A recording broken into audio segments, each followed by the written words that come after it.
en todos los espacios digitales. R Sonora FM en Twitter, en TikTok, en Instagram. Vaya a seguir a su radio, la radio de la gente de este estado. A mí me encuentra como Masoy Julián. Ahora es momento de una entrevista. Vamos a platicar ampliamente con Arely Reyes Terán, quien es magistrada del Tribunal de Justicia Administrativa de Puebla. Uno se pregunta por qué estamos hablando con una magistrada del Tribunal de Justicia Administrativa de Puebla, porque además ahora ya es formalmente candidata a participar en las elecciones del Poder Judicial por uno de los cargos en la Suprema Corte de Justicia de la Nación. Quiere ser ministra, estarán las boletas para ser ministra de la Suprema Corte. Magistrada, ¿cómo está? Muy buenas tardes. Hola Julián, muy bien, muchas gracias, buena tarde. Saludo con mucho gusto a tu auditorio. Excelente, magistrada, muchas gracias por habernos tomado la llamada. Pues, magistrada, cuéntenos acerca del diagnóstico que usted hace en torno a la necesidad o falta de ella de haber impulsado esta reforma judicial. ¿Por qué que si usted considera que es positiva o no, pues se necesitaba, había algún grado de urgencia por renovar profundamente, es una reforma profunda, inédita en el mundo, esta posibilidad de que la gente pueda votar por jueces, ministros, magistrados, desde lo local hasta lo nacional? Sí, Julián, mira, yo creo que sí era más que necesaria. La reforma al Poder Judicial yo la defino como una ruptura con las preferencias ideológicas de los sectores dominantes. Te explico. El derecho tradicionalmente es definido como un conjunto de normas, instituciones y prácticas jurídicas que orientan el comportamiento social de las personas. Esa es una definición tradicional. Pero hoy en día se acepta que el derecho además expresa, por un lado, las preferencias ideológicas de los sectores dominantes y por otro lado, da cuenta con las rupturas con ese poder producto de las luchas de amplios sectores de la población a lo largo de la historia. En ese sentido, eso es lo que precisamente sucede el día de hoy en México. Después de más de 35 años de capitalismo neoliberal y de un sistema patriarcal, se da esta ruptura, ¿sí? En el caso del Poder Judicial, la ruptura se da con su oligarquía, es decir, con la gran familia que conformaron y que han tenido el poder de decidir y de definir las jurisprudencias, los precedentes, los criterios, etcétera. Qué interesante este asunto, describir como una oligarquía en el Poder Judicial. ¿Eso se refiere usted a quienes conforman la Suprema Corte, que cooptan una cantidad de poder que no constitucionalmente no tenían pues para poder cooptar, o hay alguna familia como en específico que usted está haciendo referencia? No, me refiero a ellos exactamente, y también a la gran familia, porque el Poder Judicial es de todos conocido que es una gran familia. Claro. Hay muchos parientes, el nepotismo, muchísimos. Y fue una de las razones precisamente para la reforma, el nepotismo que se da al interior. Bien, ahora, dentro del diagnóstico que realiza, escuché hay una entrevista recientemente de Arturo Saldívar, que de alguna forma, pues entiendo también encabeza el grupo de selección o el comité de selección del Poder Ejecutivo a través del cual usted aplicó para ser y ahora es candidata. En una entrevista durante la campaña, no sé exactamente cuándo, comentaba que él diagnosticaba que las fuerzas opositoras, no necesariamente el PRI y el PAN, sino la oposición al gobierno, quienes tienen intereses distintos a la cuarta transformación, se habían refugiado ahora en el Poder Judicial y que desde ahí se estaba haciendo política que rayaba en lo partidista, más allá de una interpretación jurista de la ley. ¿Usted coincidiría con este diagnóstico o cómo lo caracterizaría también? Así es, en los últimos años hemos visto, o todos veíamos como lo que se planteaba, pues, o a lo que iba la Suprema Corte era a un golpe de Estado blando, ¿no? Entonces sí coincido en ese sentido con el exministro. Bien, ¿por qué no, o más allá de que haya sido la decisión presidencial, pero por qué no? Morena tenía los votos en las dos cámaras, tenía forma y la mayoría calificada. ¿Por qué no ir esperando que se fueran retirando uno a uno y más bien ir cooptando espacios dentro del Poder Judicial, las designaciones que podía hacer el Senado en la Suprema Corte de Justicia, en el propio, este órgano que regula de alguna forma el Consejo de la Judicatura, y ir nombrando consejeros, magistrados, ministros, ahí poco a poco y tomando los espacios para tener pues restarles espacios políticos a las fuerzas opositoras que se habían refugiado ahí. ¿Por qué no haber hecho eso en lugar de haber reformado tan radicalmente el poder? Yo creo que era necesaria una transformación radical, porque sucede que los criterios, las jurisprudencias, las sentencias se resolvían y se resuelven hasta cierto punto todavía, este, en beneficio de una minoría privilegiada de la población, ¿sí? Entonces se requiere una transformación y como yo te decía, han formado una gran familia, todos con esa Mm, postura, con una postura neoliberal y bajo un sistema patriarcal. Entonces era necesario que se reformara radicalmente porque lo que se pretende es democratizar la integración del Poder Judicial Federal. Y se requiere de personas a partir de ahora que sean sensibles mm. a al cambio y sobre todo que sean sensibles a los problemas que aqueja a los sectores de la población generalmente desprotegidas por este sistema judicial. Claro. A ver, esta es una reforma que yo describiría como politizante. A ver, yo diría que sí hay una politización ahora del Poder Judicial. La había desde antes. Ahora ya más claramente, y creo que nadie negaría, a ver, se va a someter al voto popular, pues ya se politiza el Poder Judicial en términos pues, elementales. A ver, dentro de ello, en esa misma dinámica de politización, creo que hay mucha gente que hoy, pues dice, yo no le veo ningún caso a votar. O sea, la pasaron, yo no estaba de acuerdo, ni me voy a enterar, ni sé quiénes son los candidatos, probablemente sea difícil y requiera de un grado de estudio político un poco más dedicado, poder determinar por quién votar y por quién no, quiénes son los ideales. Mejor no participo, ni me gusta la reforma, dirán algunos. ¿Cuál es el argumento que se le hace a la gente para elevar los números pronosticados de participación en esta elección que pues parece que hay un riesgo alto de que sea baja? Bueno, yo particularmente creo que la gente actualmente está muy informada.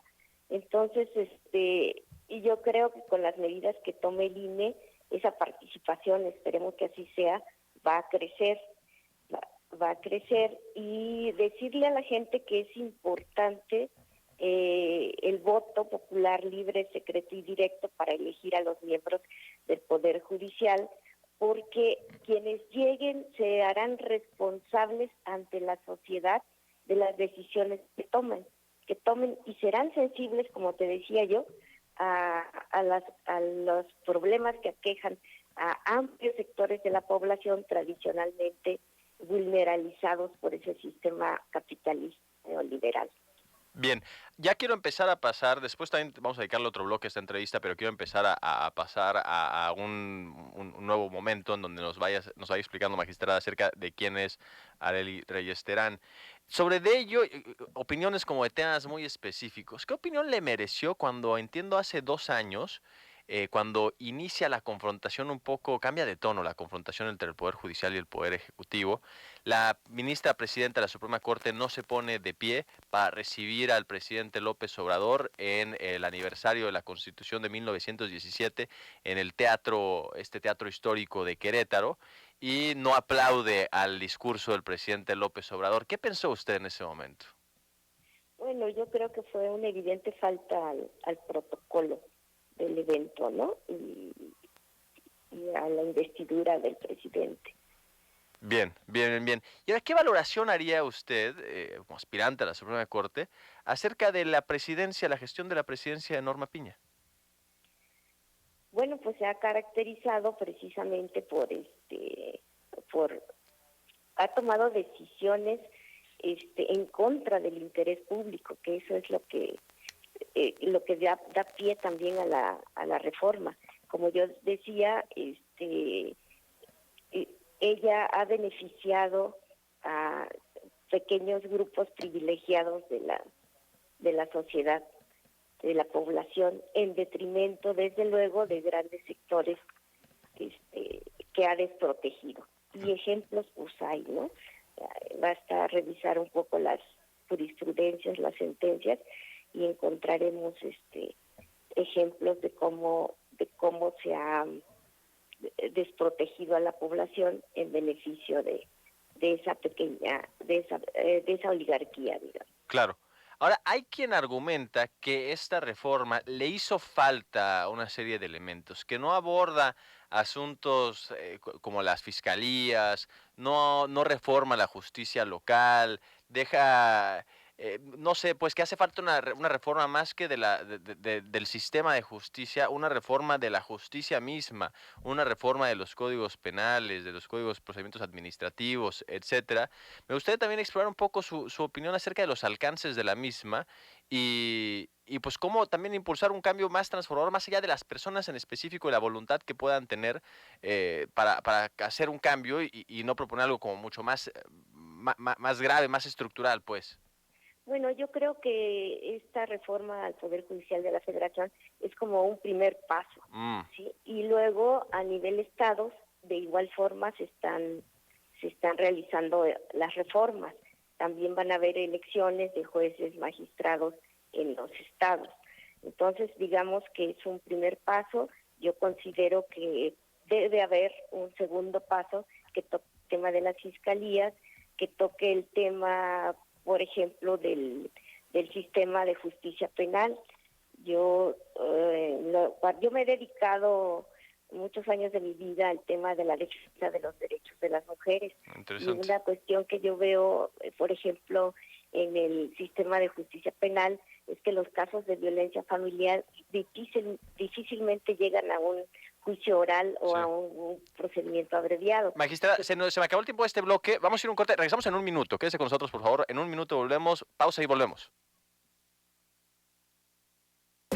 Sonora Noticias PM. Volvemos.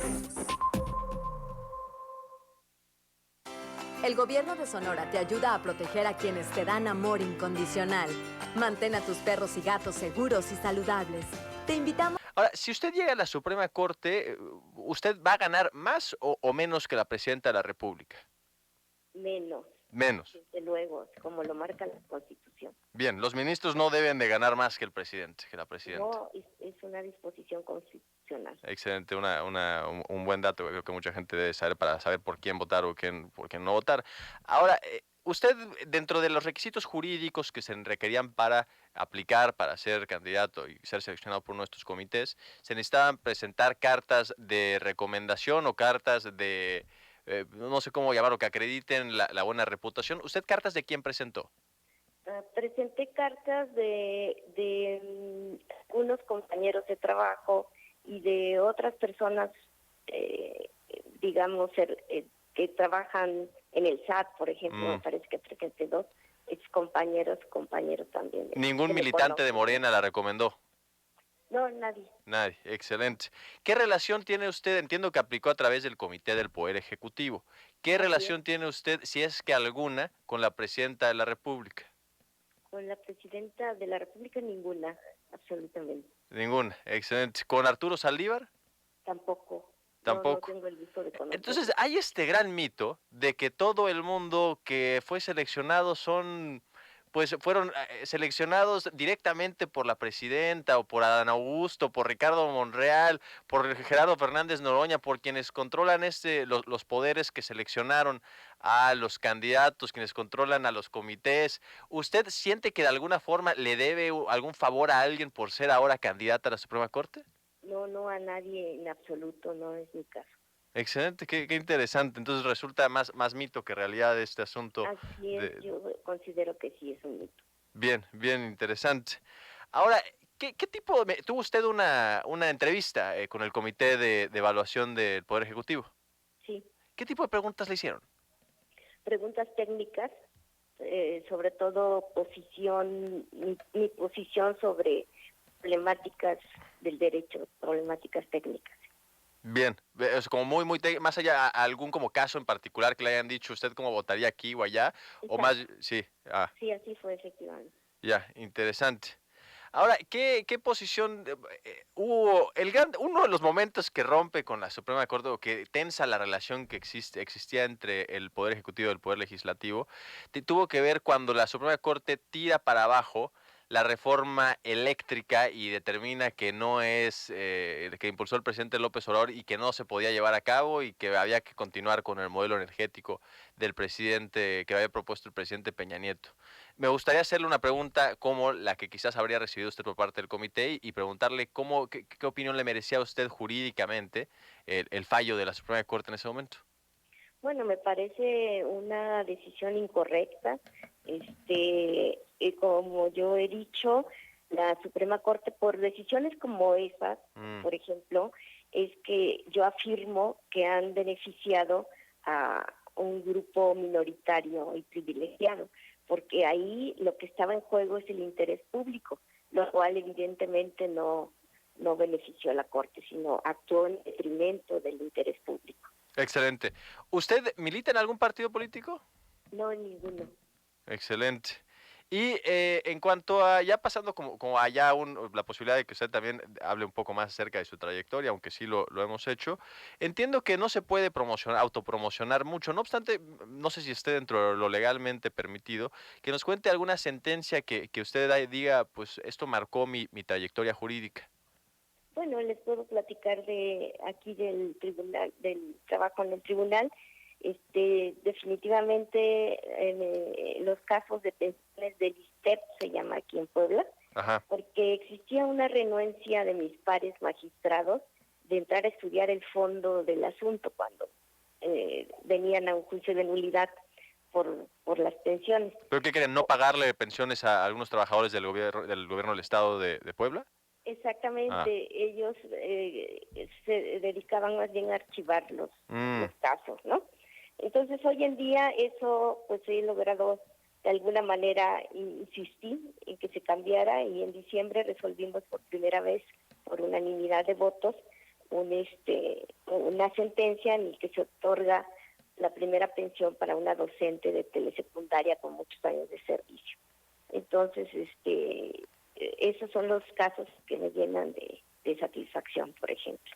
Excelente. Pues se nos empieza ya a acabar el tiempo, magistrada, pero pues salió recientemente una encuesta una encuesta muy preliminar y de una encuestadora no muy confiable. Yo sí soy muy crítico con esa encuestadora en particular, pero usted salió pues muy bien reconocida. Su nombre resulta que pues está dentro del top 5. Entiendo que es el cuarto lugar de los más reconocidos y por quien la gente parece que dentro de los que irían a votar, votarían por usted, por encima de alguna ministra que está hoy en la Suprema Corte y que va a participar, y inclusive de una larga lista más. Aún los porcentajes de todo mundo fueron relativamente bajos. Estoy aquí viéndola, salió usted con un 4.8 de reconocimiento y de intención de voto. ¿Qué le hizo sentir salir también evaluada? Pues bastante bien, para mí en realidad fue una sorpresa precisamente por tratarse de esa encuestadora, ¿no? Pero bueno, pues una gran satisfacción y pues vamos a dar todo en las campañas. Excelente, pues permitirle dar algún mensaje final a la audiencia y nos despedimos.